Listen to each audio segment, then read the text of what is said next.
그런 경우에 간병인 보험을 준비를 해놓고도 간병인을 사용했는데 한 푼도 안 나오는 경우가 발생할 수 있습니다. 맞아요.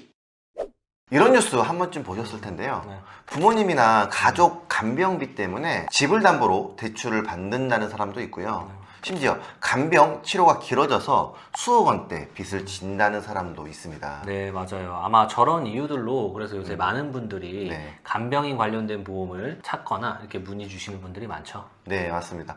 이런 걱정을 들어주는 게 바로 간병인 보험인데 정말 많은 분들이 간병인 보험을 준비를 할 때 이거 준비해 놓으면 내가 간병인을 쓰면은 보험금 잘 나오겠지 이렇게 생각을 하시고 보험을 가입을 하시거든요. 그런데 정말 중요한 포인트가 몇 가지가 있습니다. 이걸 놓치면은 간병인 보험을 잘 가입을 해 놓고 정작 필요한 상황에서 제대로 보장받지 못하는 상황이 생길 수가 있습니다. 맞습니다. 그래서 오늘은 이 간병인 보험을 가입을 할 때 꼭 확인해야 하는 사항에 대해서 약관과 통계를 근거로 아주 자세히 설명을 해드리도록 하겠습니다. 네, 그럼 보험상 바로 출발하시죠. 이게 보통 간병인 보험을 가입하시는 분들의 간병인 보험 설계안입니다. 아주 정석 설계안이죠. 네. 보장 내용을 보면 요양병원에 입원해서 간병인을 사용한 경우 보장이 되고요. 요양병원을 제외한 병원에서 간병인을 사용할 경우 보장이 됩니다. 그리고 간호간병 통합서비스 병실에 입원하는 경우 보장이 되는 이런 내용들로 보통 이제 간병인 보험을 설계를 하게 되는데요. 그리고 거기에 180일 이상 간병인을 사용했을 때 보장받을 수 있는 특약도 함께 넣는데요. 많은 분들이 이 특약 때문에 내 간병인 보험은 365일 계속해서 보장이 된다 이렇게 생각하시는 분들이 정말 많습니다. 많은 분들이 저 181일 이상 특약을 신경 많이 쓰시잖아요. 그렇죠? 근데 저 특약이 근데 실제로 그렇게 중요한가요? 근데 사실 일반 병원에 180일 이상 입원하는 건 큰 의미는 없고요. 요양병원에서 180일 이상 보장이 되는 게 정말 중요합니다. 이게 실제로 각 질병별로 입원했을 때 입원 일수 현황인데요. 2023년 기준으로 평균을 보면 16.4일 정도 입원을 하게 됩니다. 전체적으로 질환들이 다 11대 초반이네요, 입원 일수가. 치매 같은 정신 및 행동장애가 185.6일로 가장 길고요. 신경계통의 질환이 58.6일로 그 다음을 차지하고 있어요.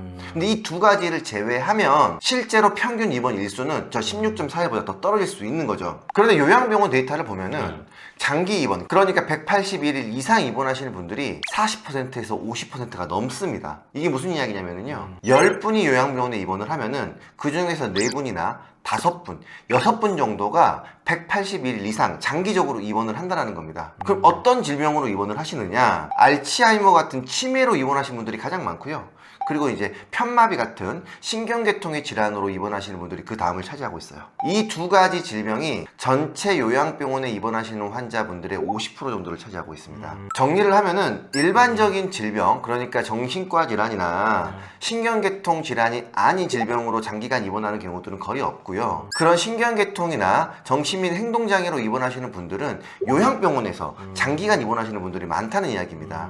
그 이야기는 간병인 보험을 준비를 할 때 일반 병원에서 180일 이상 입원하는 건 큰 의미가 없을 수는 있고요.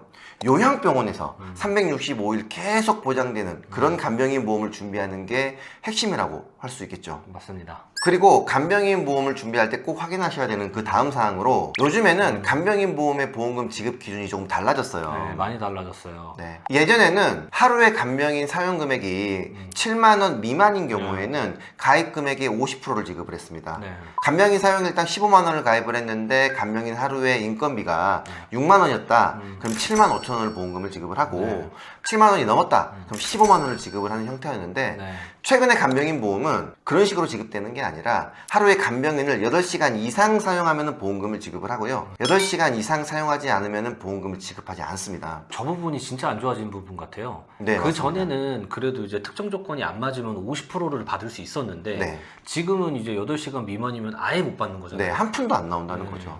그리고 어떤 회사는 간병인 실제로 사용한 금액이 7만 원이나 8만 원 미만일 경우에는 보험금을 지급하지 않는 회사도 있습니다. 그런데 간병인이라고 하는 게 사실 내가 8시간 이상을 사용할 수도 있겠지만 그 미만을 사용하는 경우도 분명히 있을 수 있다는 거죠. 그렇죠. 많을 수 있죠. 네, 그런 경우에 간병인 보험을 준비를 해놓고도 간병인을 사용했는데 한 푼도 안 나오는 경우가 발생할 수 네, 있습니다. 맞아요.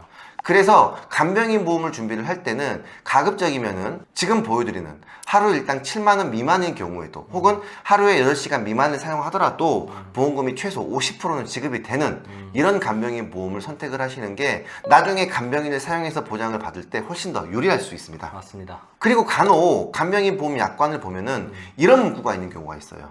다수의 환자가 함께 간병을 받기 위해 공동으로 고용한 공동 간병인은 보상하지 않는다. 야, 이거는 정말 네. 요양병원을 이용하려고 간병인 보험을 가입하시는 분들께는 너무나 치명적입니다. 그렇죠. 보통 요양병원에서는 이제 뭐 금액적인 부분이라든지 아니면은 병원 자체 공동간병이 또 되어 있는 병원들이 있잖아요. 네, 맞습니다. 그래서 공동간병을 좀 사용하는 경우가 많은 걸로 알고 있거든요. 그렇게 공동간병을 사용하는 경우에는 보험금이 안 나온다는 이야기예요. 그렇죠. 이 이야기는 내가 요양병원에 가가지고 간병인 비용을 아끼려고 공동간병인을 사용을 했는데 간병인 비용이 한 푼도 안 나온다는 이야기입니다. 그렇죠. 맞습니다. 근데 이런 간병인 보험이 좀 저렴하거든요. 네. 저렴하다는 이유로 이 특약을 선택하시는 분들이 있는데 꼭 간병인 보험을 선택을 하실 때 이 내용도 확인을 하셔야 되겠습니다. 네, 맞습니다. 그리고 간호간병 통합 서비스 일당도 많이 가입하면 좋을 수 있는데요. 좋죠. 네, 왜 그러냐면 간호간병 통합 서비스가 지금 정부에서도 고령화에 따른 이제 간병 부담으로 인해 이런 서비스를 지속적으로 좀 확대를 하려고 하고 있고, 그 다음에 이제 병동수나 병상수도 계속해서 증가하고 있거든요. 네네. 그래서 또 그로 인해서 이 이용 환자 수도 또 계속 증가하고 있어요. 그럼 이 말은 앞으로 이 서비스를 받을 수 있는 확률이 더 높아졌다는 거예요. 그렇죠. 그래서 간호간병 통합 서비스 병실도 가급적이면은 최대한 넣어주시는 게 좋은데요. 이런 것들을 반영한 설계안이 바로 이 설계안입니다. 남자 55세 직업 1급 10년 건강고지형 20년 날 90세 만기 설계안이고요.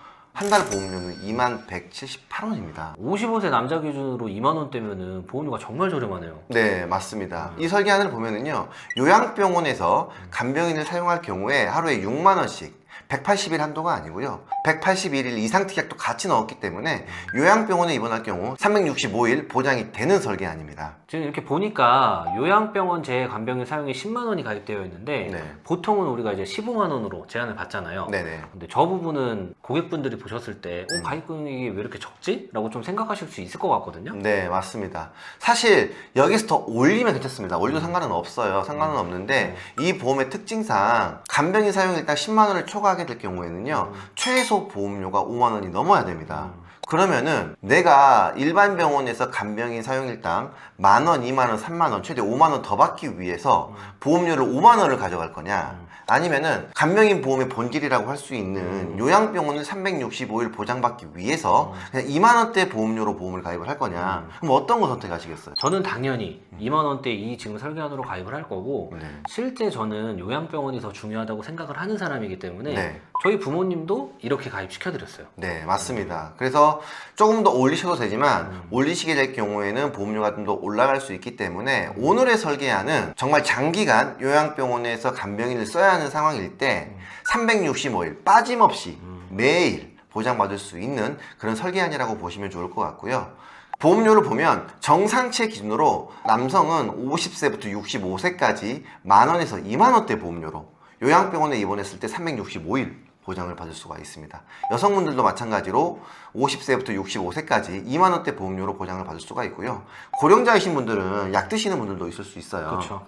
그런 분들은 3만원에서 4만원대 보험료로 요양병원을 365일 보장받을 수 있습니다. 오늘은 저희가 간병인 보험을 가입을 할 때 많은 분들이 놓칠 수 있는 정말 중요한 포인트 몇 가지를 약관과 통계를 근거로 아주 자세히 안내해 드렸는데요. 관련해서 궁금한 사항이 있으시거나 오늘 설계안이 궁금하신 분들은 지금 표시되고 있는 연락처나 카카오 채널 보험우산으로 연락 주시면요, 자세히 안내해 드릴 거고요. 지금 현재 내가 가지고 있는 간병인 보험이 오늘 안내해 드린 기준에 부합한지 보장 분석이 필요하신 분들도 마찬가지로 연락 주시면 자세히 분석해서 안내해 드리겠습니다. 오늘 저희 영상 여기서 마무리하고요. 다음에 더 좋은 영상으로 찾아뵙겠습니다. 감사합니다. 본 광고는 손해보험 광고 심의 기준을 준수하였으며 유효기간은 심의일로부터 1년입니다.